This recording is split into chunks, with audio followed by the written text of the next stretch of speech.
معلوم ہوگا کہ کون صاحب نصاب ہے, کس کے پاس کتنے ایسٹس ہیں اور کون مستحق ہے. اس طرح لوگوں کے ایسٹ کا کسی اور کو علم بھی نہیں ہوگا, اور جو مستحق ہیں ان کا ڈیٹا اکٹھا ہو جائے گا اور ان تک پھر زکوٰۃ پہنچ جائے گی. اگر زکوٰۃ کا نظام صحیح ہو تو اتنی دولت جمع ہو جائے گی کہ بلا سود بینکاری, بلا سود کاروباری قرضے دیے جا سکیں گے, ٹیکس کم ہو جائیں گے, اور اس کے علاوہ جو ہے غربت بھی جو ہے وہ ختم ہو جائے گی. حضور اکرم صلی اللہ علیہ وسلم کے بعد جب کچھ قبائل نے حکومت کو زکوٰۃ دینے سے انکار کیا تو سیدنا ابوبکر نے ان کے خلاف جہاد کیا. یہ جہاد, یہ لڑائی غریبوں کے حق میں دنیا کی پہلی جنگ تھی جو کہ زکوٰۃ کی وجہ سے لڑی گئی. مسلمان حکومتوں میں ایک عرصے تک نظام زکوٰۃ نافذ رہا. بدقسمتی سے پاکستان میں نظام نافذ نہیں ہے. لوگ اپنے طور پر الخدمت یا اس جیسی اور بہت سی دوسری تنظیموں کے ذریعے اپنی زکوٰۃ ادا کرتے ہیں. زکوٰۃ پر بہت سا ریسرچ ورک بھی ہوا ہے. بہت سے پی ایچ ڈی اسکالرس نے اس پر تھیسس لکھے ہیں, کتابیں شائع ہوئی ہیں. ملائیشیا اور انڈونیشیا کی یونیورسٹیز میں کافی کام ہوا, اور پاکستان میں بھی اسلام آباد میں اس پہ کافی کام ہوا. جو آرٹیکلس میں نے ریویو کیے اس سے معلوم ہوا کہ پاکستان میں ممکنہ زکوٰۃ کی وصولی تقریباً 15 بلین روپیز, 15 کھرب روپے ہے. اس سے 4-5 لاکھ گھر آرام سے بنائے جا سکتے ہیں.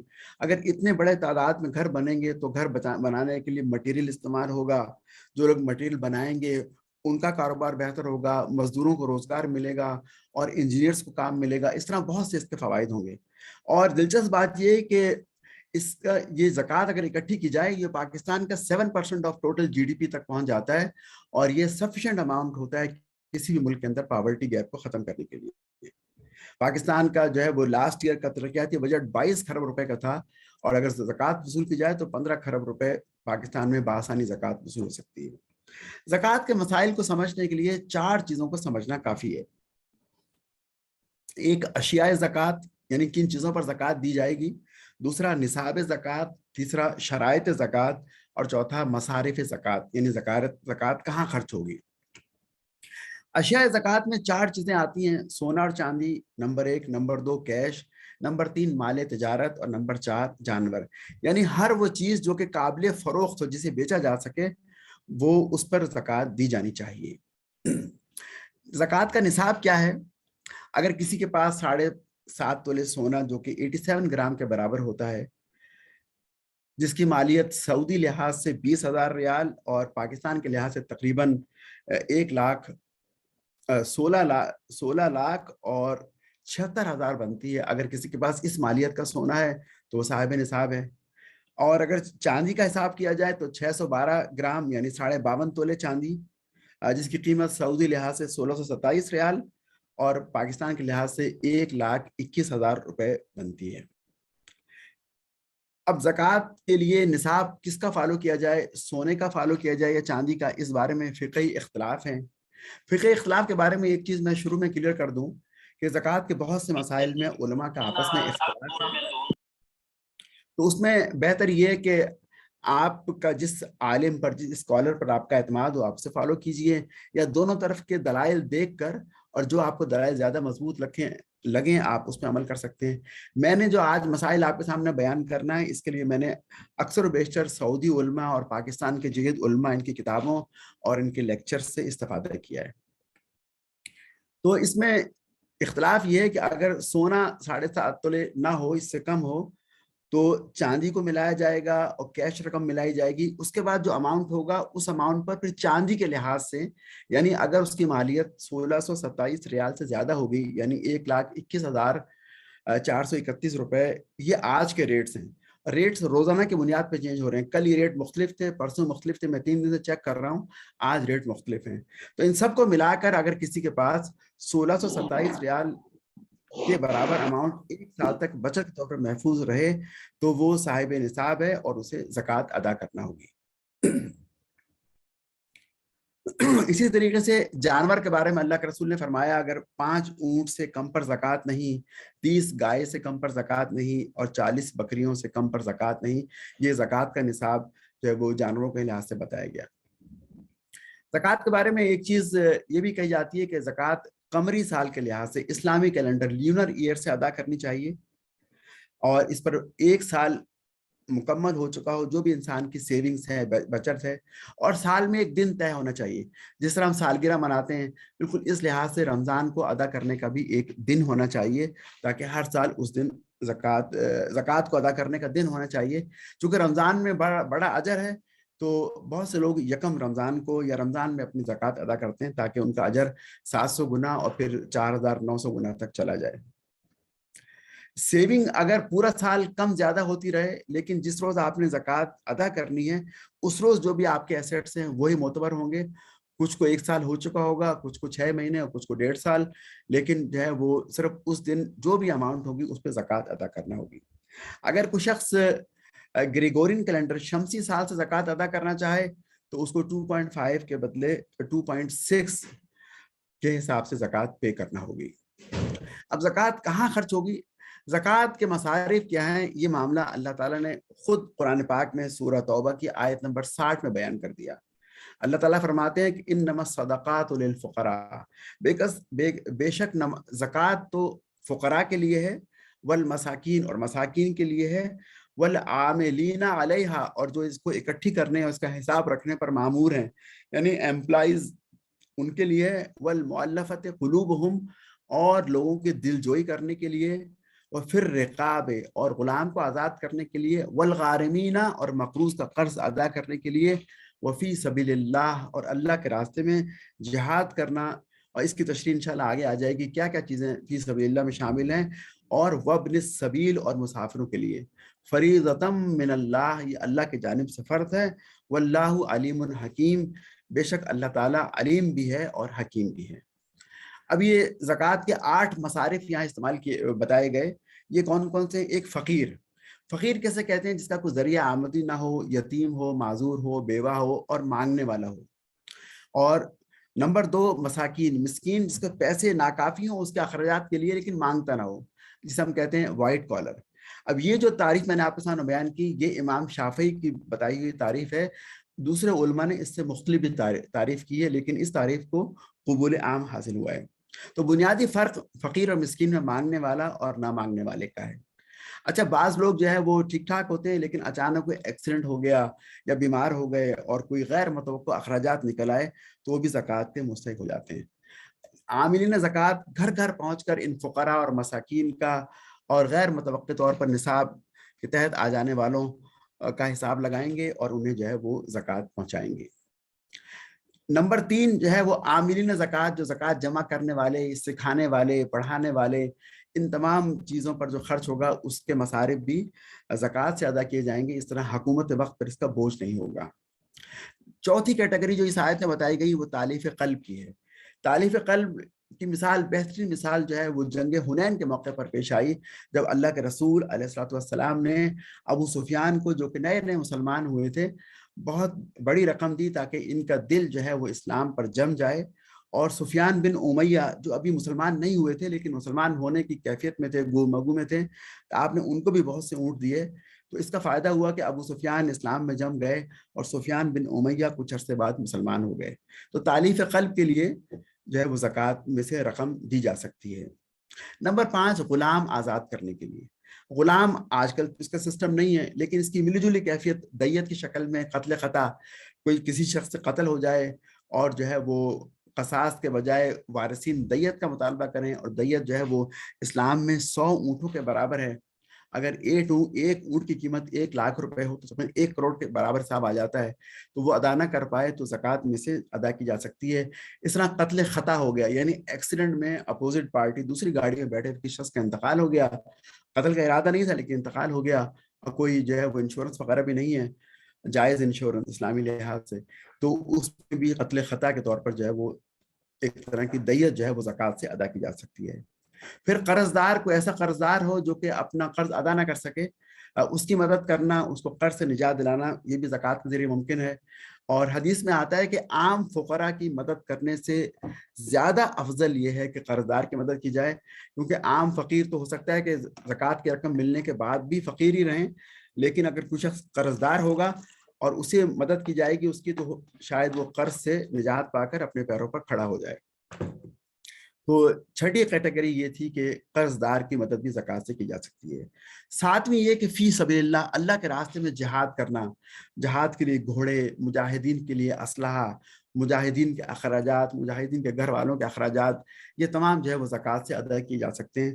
اس طرح جو ہے وہ تبلیغ دین، اشاعت دین، اسلامی کتابوں کی اشاعت، اسلام کی تبلیغ کے لیے جو بھی خرچہ ہو وہ بھی اس سے جو ہے نا وہ ادا کیا جا سکتا ہے۔ تو فی سبیل اللہ کے ٹرم بہت وسیع ہے اور اس میں کافی چیزیں شامل ہوتی ہیں۔ آٹھویں اور آخری چیز جو اس آیت میں بتائی گئی وہ مسافر ہیں۔ ہو سکتا ہے کچھ شخص سفر پر ہو اور اس کا جو ہے وہ سارا سرمایہ لٹ گیا، چوری ہو گیا، گھر میں اپنے غنی ہو لیکن سفر میں جو ہے وہ بالکل محتاج ہو گیا، تو مسافر کو بھی زکوٰۃ ادا کی جا سکتی ہے۔ زکوٰۃ کا مستحق کون ہے؟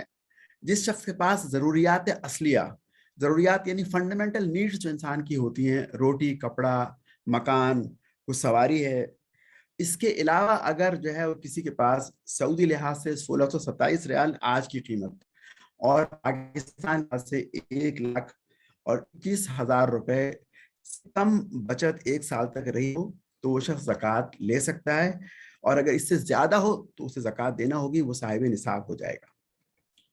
اموال زکوٰۃ کیا کیا ہیں؟ ایک تو میں نے آپ کے سامنے عرض کیا، سونا، چاندی اور کیش۔ کیش جو ہے وہ بھی سونا اور چاندی کی اس کی کیٹیگری میں آتا ہے۔ مال تجارت میں زرعی زمین پر کوئی زکوٰۃ نہیں ہوگی، لیکن جو پیداوار ہوگی، اناج جو اس سے نکل رہا ہے، اس میں 725 کلو گرام سے اگر زیادہ ہوگا تو اس پہ جو ہے وہ زکوٰۃ دینا ہوگی۔ اگر زمین کو ٹیوب ویل سے سیراب کیا گیا ہو تو 5% عشر، اور اگر بارش کے پانی سے سیراب ہوا ہے تو 10%۔ زمین کی پیداوار کے لیے جو ہے وہ زکوٰۃ کے بدلے میں عشر کا لفظ استعمال کیا جاتا ہے، اور اس میں بڑی حکمت ہے۔